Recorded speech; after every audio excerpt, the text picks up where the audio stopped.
kunyaka 2024 siyabingelela kakhulu siyakwamukela kwi-channel ikama ku-Pastor i-channel New Flick. Sibonga ukuthi ke uloku nayo i-channel kusuka ke iminyakeni eminingi endlule nabanye lokhu besijoyina. uNkulunkulu ke nonke engathi anganibusisa endlulele iminyango yempumelelo. 2024 akube unyaka weyibusiso, akube unyaka wenguquko ezinhle empilweni, akube unyaka onqubekela phambili.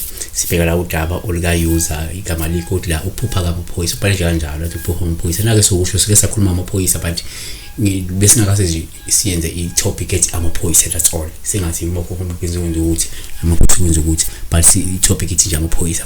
So number 1 ake singakusho. Number 1 ukuthi imokupha amaphoyisa sithathe ngoPaul uhle kakhuluma ekuvikela. Lokhu kungasho nje ukuphepha nokuvikelwa yithongo lakho, isintu leso.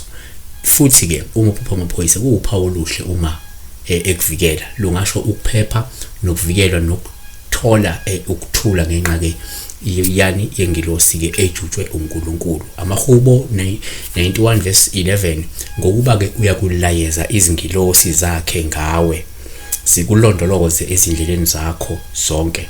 Ngoka Luka 4 verse 10 ngokuba kulotshiwe ukuthi ke uyakulayeza izingilosi zakhe ngawe zikulonde nokuthi ke ziyakuthwala ngezandla ungaze uqhuzuke etsheni kwenyawo lwakho.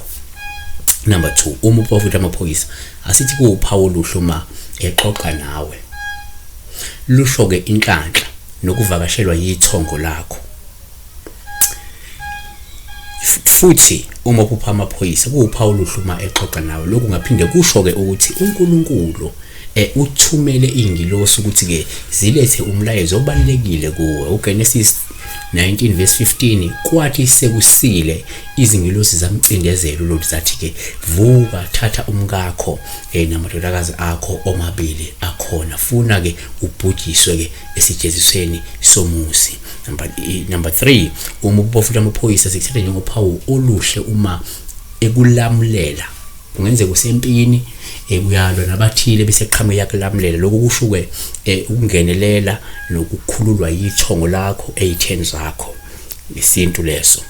Kodwa futhi uma uphupha amaphoyisa sithatha njengophawu oluhluma ekulamulela. Lokho kungabuye kusho ukuthi ke ingilosi kaNkulunkulu izokukhulula kwababi abamelene nawe. Amahubo 34 verse 7 ingilosi kaJehova iyamisa nxa zonke kubo bonke abamesabayo ibakhulule.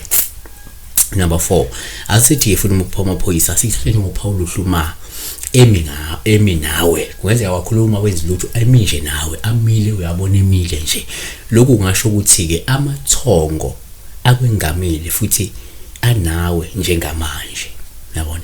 Futhi ke uma uphupha amaphoyisa kuwuphawu oluhluma emi nawe. Lungabuye lusho ke ukuvakashelwa nokuhanjelwa ingilosi kaNkulunkulu. Izenzo 27 verse 23 24 ngokuba ke ngalobu busuku bekumi ngakimi ingilosi kaNkulunkulu engingowakhe nengimkhonzayo. Number 5 asesithi ke thina uma uphupha amaphoyisa kuwuphawu oluhluma ekuhola. Masikhuluma ngokuhola ukuthi escorter ngabaya escorter noma hamba phambili nawe, yabona sisho kanjalo. Lokho kungasho ukuthi amathongo akho iwona azokunika noma ke iwona azokhola futhi azokukhomba indlela. Asesithi kodwa ke futhi uma uphupha amaphoyisa kuwuphawu oluhluma ekhola ngoba lokho kungasho ke umhlahlandlela nokuholwa ingilosi kaNkulunkulu noma ukuhamba endleleni zikaNkulunkulu ngenxa yokholwa ingilosi kaNkulunkulu noma indlela ingilosi kaNkulunkulu izokholela endleleni zokulunga. uExodus 23 verse 20 bheka ngiyakuthuma ingilosi phambi kwakho ukuba ke ikulondoloze endleleni ikuyise endaweni engiyilungiseleyo. Number 6 uma uphupha futhi la amaphoyisa sithathe njengophawu oluhluma ngeyoPaul ubuma ekuhlasela empeleni. Lokho kusho ukuthi ungase ubhekane nani nolaka lwamathongo ngenxa ke yokungenami kwawo ngawe. Shuthi uma ekuhlasela ngenza yakuhlasela noma ngayiphi indlela. Lokho futhi ngenzeka amathongo aweneme ngawe so uzobhekana nolaka. Kodwa futhi asesithi number 2 kuloko uma uphupha futhi amaphoyisa kuwuphawu ubuma ekuhlasela olungabe lusho ukuthi kungenzeka amathongo akho asephenduliwe ukuze amelane nawe, yabona.